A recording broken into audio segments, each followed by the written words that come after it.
Tatlong lalaki arestado sa magkahiwalay na operasyon ng pulisya sa Malasiki, Pangasinan. Nakaalerto Joel Fernandez. Timbog sa magkahiwalay na search warrant operation ng PDEA at PNP ang tatlong umano'y tulak ng ilegal na droga sa Barangay Lunok, Malasiki, Pangasinan. Unang nahuli ang 42 anyos na si alias Pukol.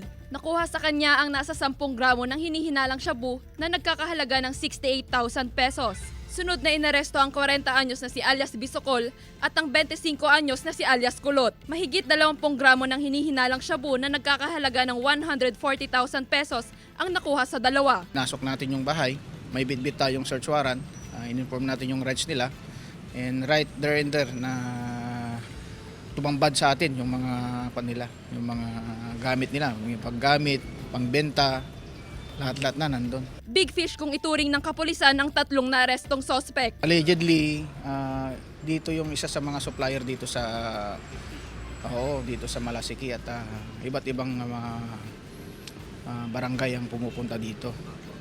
Kaya ito na yung inuna natin yung ugat para hindi na lumaganap. Kompiskado rin sa operasyon ng iba't ibang drug paraphernalia. Kasong paglabag sa RA 9165 ang kahaharapin ng tatlong suspect. Wala pa silang pahayag. Kasama si Ron Taniedo, Joel Fernandez, One North, Central Luzon.